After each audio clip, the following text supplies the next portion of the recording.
Class 12th वैद्युत आवेश एवं क्षेत्र, ये वाला चैप्टर पढ़ रहे थे हम। फर्स्ट चैप्टर है, ठीक है। तो इसमें जो अगला टॉपिक है वो है वैद्युत क्षेत्र। वैद्युत क्षेत्र क्या होता है?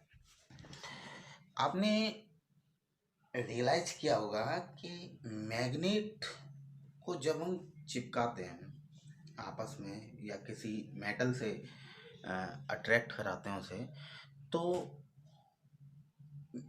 मैग्नेट के बिल्कुल पास जाने से पहले ही वो एक फोर्स का अनुभव करने लगता है। कोई भी मेटल या दूसरा चुंबक एक फोर्स का अनुभव करने लगता है। वो फोर्स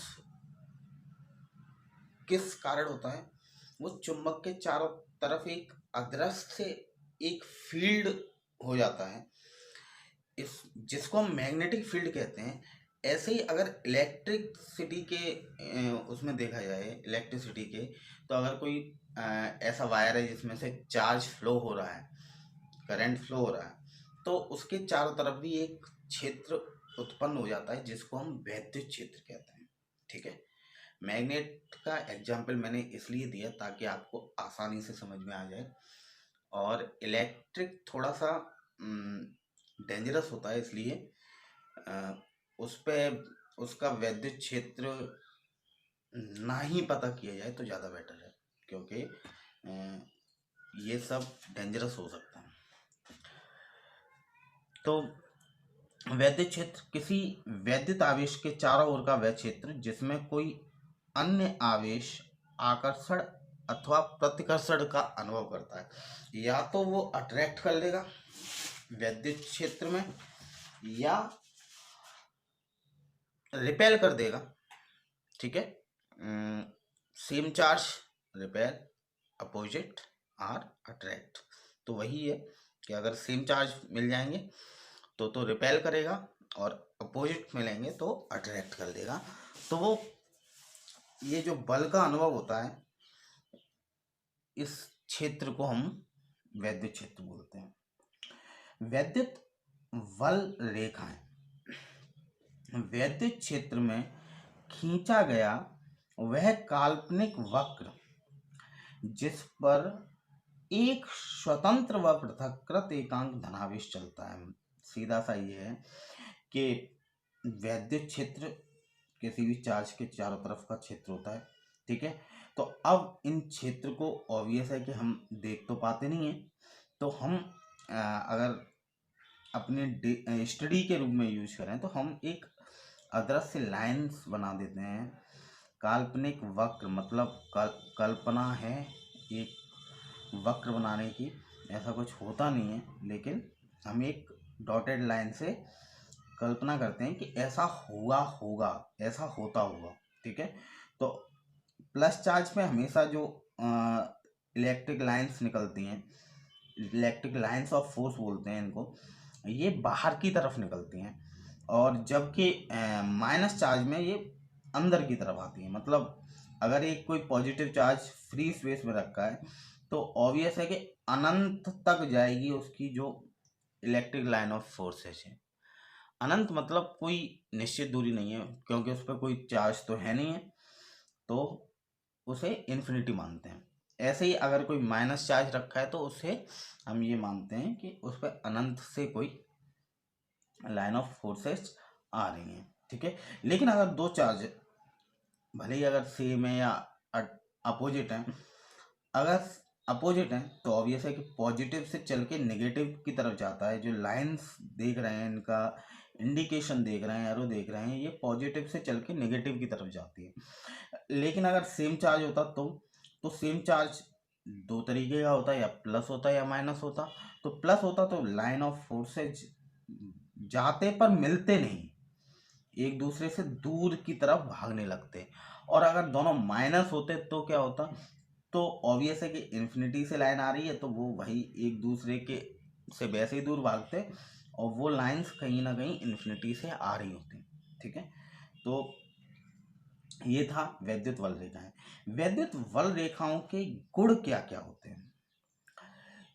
तो पहला गुण, ये रेखाएं धन आवेश से चलकर ऋण आवेश पर समाप्त होती हैं।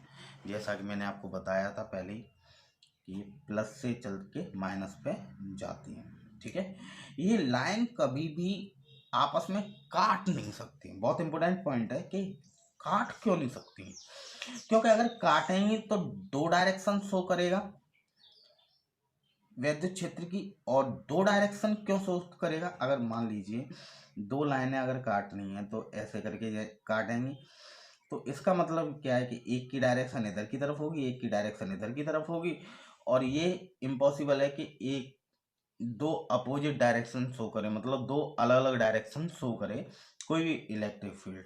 ठीक है, तो ये पॉसिबल नहीं है।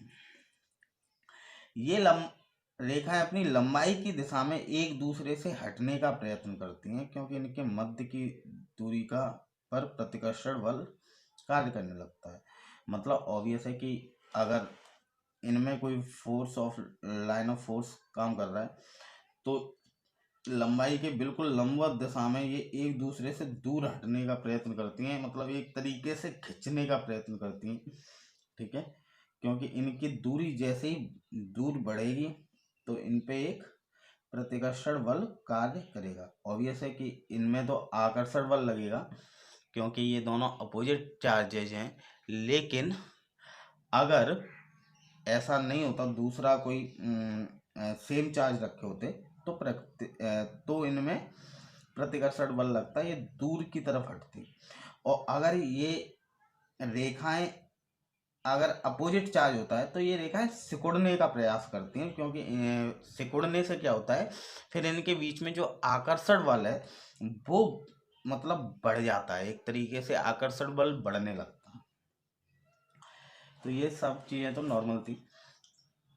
अब जो इम्पोर्टेंट टॉपिक है जो एग्जाम में बहुत ज़्यादा आता है वो है वैद्युत क्षेत्र की तीव्रता। वैद्युत क्षेत्र की तीव्रता। तो वैद्युत क्षेत्र की तीव्रता का क्या है कि वैद्युत क्षेत्र में रखे धन परीक्षण आवेश, एक कोई आवेश है Q0, ये वैद्युत क्षेत्र में रखा है, परीक्षण आवेश है, मतलब बहुत छोटा आवेश मानते हैं इसे, और एक बड़े आवेश के सदृश रखा होता है। ठीक है, तो इस पर जो फोर्स काम करता है, जो इस पर बल लगता है, उस बल और उस आवेश Q0 जो आवेश रखा था उनके अनुपात को हम वैद्युत क्षेत्र की तीव्रता कहते हैं। E vector is equal to F vector upon Q0 vector. ठीक है, वेक्टर से आप समझ ही गए हैं कि ये सदिश राशि है।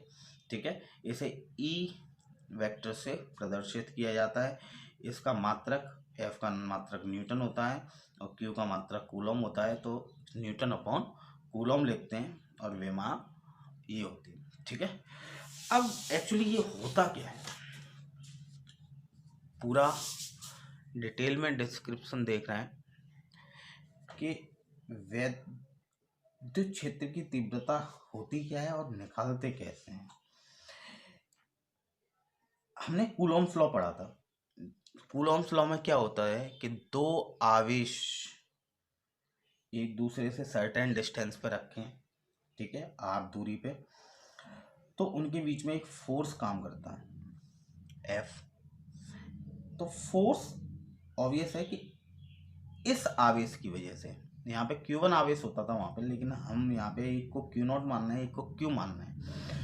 Q0 और Q मानने का लॉजिक ये है क्योंकि हम इसको एक परीक्षण आवेश ले रहे हैं, तो हम ऐसा मानते हैं कि ये मतलब एग्जिस्ट ही नहीं करता, बहुत कम होता है इस आवेश के सदृश में। ठीक है, तभी हम इस पे इंटेंसिटी निकाल पाएंगे कि इसकी इंटेंसिटी क्या होगी इसकी। अगर दो हम बराबर आवेश ले लेंगे या थोड़ा बहुत डिफरेंस ले लेंगे तो वो उस इस पे उतनी इंटेंसिटी से फोर्स नहीं लगा पाएगा जितनी इंटेंसिटी से एक बहुत बड़ा आवेश एक छोटे आवेश को लगा पाएगा।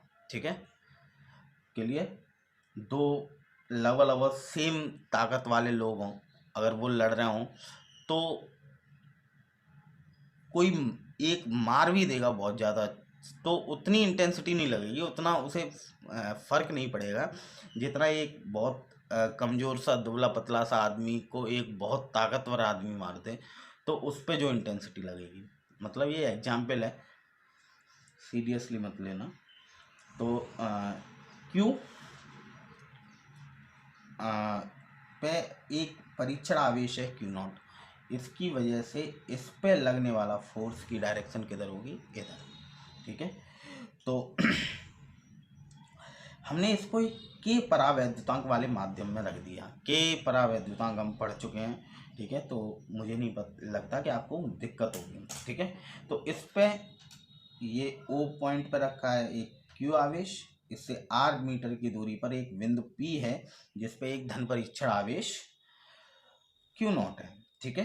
तो ये सब थ्योरेटिकल है, आप देख लीजिए, बस इसी जो सिस्टम है इसको हमने थ्योरेटिकल लिख दिया है। अब इस Q0 पर लगने वाला बल क्या हो जाएगा, F इक्वल टू 1/4πε0 के, Q1 Q2 होता है तो यहाँ पे Q1 की जगह पे Q और Q2 की जगह पे Q0/r², कूलॉम के नियम से इतने न्यूटन का ये बल लगा, ठीक है। अब बिंदु P पर वैद्युत क्षेत्र की तीव्रता निकालनी है। वैद्युत क्षेत्र की तीव्रता अभी हमने पढ़ा E इक्वल टू F/Q0 होता है। अब F की वैल्यू क्या निकाली हमने, 1/4πε0 के Q0/r² और अपॉन में Q0 से Q0 गया तो बचा क्या, E इक्वल टू 1/4πε0 के Q/r² न्यूटन पर कूलॉम यूनिट होती है वैद्युत क्षेत्र की तीव्रता की। लेकिन अगर ये बात K इक्वल टू 1 अगर निर्वात है या वैद्युत वायु है, निर्वात मतलब होता है फ्री स्पेस है जहाँ पे कुछ ही ना हो, वायु भी ना हो, तो या वायु के लिए भी K इक्वल टू 1 मानते हैं, लगभग वायु के लिए K इक्वल टू लगभग 1 होता है, निर्वात के लिए एग्जैक्ट 1 होता है। तो E इक्वल टू 1/4πε0 Q/r²। अगर इसका वेक्टर रूप लिखा जाए तो E equal to 1/4πε0 Q/r², r², ये एकांक वेक्टर होता है r², और इसकी जो वैल्यू होती है वो होती है वेक्टर अपॉन स्केलर। तो r² की जगह हम r वेक्टर अपॉन r लिख देंगे तो यहाँ पे Q हो जाएगा, क्योंकि r² पहले से था, एक r का मल्टीप्लाई करेंगे तो r³ हो जाएगा। और तो E equal to 1/4πε0 Q/r², r vector, sorry.